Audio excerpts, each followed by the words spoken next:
Thank you all for coming out and being with us today. I'm State Representative Randy Freese. I represent the 94th District where we're standing in today. And it's wonderful for me to welcome a colleague of mine, State Representative and Illinois State Treasurer candidate, Tom Demmers from Dixon, Illinois. And he and I have been through a lot together, I'd say, in the last 8 years in the House, in the People's House in the state of Illinois. And one of the things that he and I would definitely agree on is sometimes in Illinois, they think the way to fix things is to just throw more money at it. And that's not the correct way to do anything. I don't do that in my personal life. We don't need to do that in government. New taxes, we fight against them. However, our current state treasurer thinks that taxing retirement income would be a good thing. And I'm telling you, more money coming in through the state will not be spent the way it should be spent. Therefore, I am very suspect of any new taxes, and especially retirement tax. It would not help us locally. It would not help make us more competitive. And in this state, at this time, we need all the competitive advantage that we can get to grow Illinois businesses and Illinois employment. So with that, the reason why you're all here is to hear from my colleagues. So let me just introduce to you again from Dixon, Illinois, State Representative and Illinois Treasurer candidate, Tom Demmers. Thanks, Randy. Thank you. Thank you and good morning. I'm Tom Demmers, and today I'm a state representative from Dixon. Over the last 10 years in the Illinois State House, I've fought against income tax increase after income tax increase, and fought to call out some of the gimmicks and the games that have been played with the Illinois state budget for many, many years. Today we're here to talk about the importance of having an Illinois state treasurer who's a watchdog for taxpayers, somebody who speaks up and offers a check and a balance on this runaway spending and taxing that we've seen out of Springfield. Our current state treasurer, Mike Frerichs, not only was he a supporter of the graduated income tax that Illinois voters rejected by a 54% margin in 2020, he supported that tax increase for over a decade before it even went on the ballot.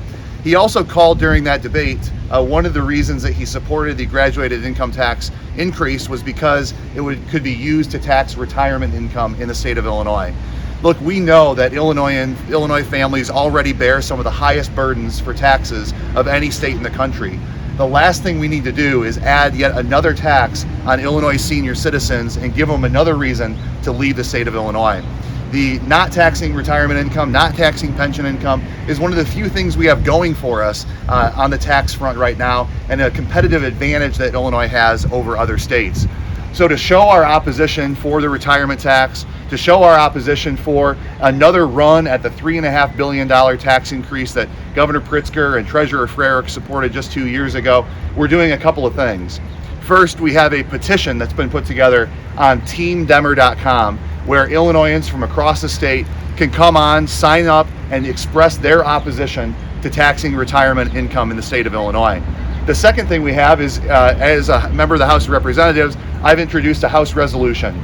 Again, letting voters know that we heard the message they sent. When they came to the polls and they said enough is enough on these tax increases, we need to listen to that. We need to take that message to heart. We have dozens of co-sponsors expressing our opposition to further attempts to raise income taxes, and expressing our strong opposition to taxing retirement income in the state of Illinois. One of the reasons this is important is because from last year's budget to this year's budget, normal state spending grew by 10% while our revenues declined. Once the one-time federal COVID assistance money runs out in the state of Illinois, the Democrats' spending plan will put us in a situation where they'll come back to voters and say the only way to close this gap now is to raise taxes yet again. I think that misses the message that Illinois voters sent in 2020, and I think we need to stand up with the majority of Illinoisans who say, don't tax retirement and don't raise our income taxes yet again. With that, we'd be happy to take a few questions. What's your stance on combining the office of treasurer and a comptroller? I support combining the offices of treasurer and comptroller. As a member of the House, I've introduced a constitutional amendment to combine those offices to save taxpayers money every single year, and also to give an even better platform for there to be somebody in state office who can be a check and a balance on state finances, who can make a counterpoint to some of the arguments we see today. I think the treasurer should be an independent source of information, fighting for taxpayers, offering alternative arguments and viewpoints on some of the issues, and really have some of that back and forth that's so necessary to good government. So there's legislation in place to tax retirements. What is the status? Yeah. So, yeah, in the debate on the 2020 graduated income tax amendment, Treasurer Frerick said at a public forum that one of the things that the graduated tax would do is make it clear we could use the graduated tax for taxing retirement income. He said he thought that was worthy of discussion. right? He'd been a supporter of a graduated tax amendment for 15 years, for the last 15 years. Right. We want to express our opposition to that. And, looking at the way that the state's spending has grown, I think Illinoisans are right to be concerned that after this election or just within the next couple of years, there's going to be an attempt to come back and raise those taxes to try to meet the spending level they're at. So you're anticipating that some type of a retirement tax will be introduced? I am. I think, Democrats have shown that they supported those tax increases in the past. They've used federal bailout money today to get us through the short-term finances, but our spending is growing at a rate that once that one-time money goes away, I fear that the only thing they'll come back to do is raise taxes again. And you can't spend your way to prosperity. You can't spend your way to prosperity.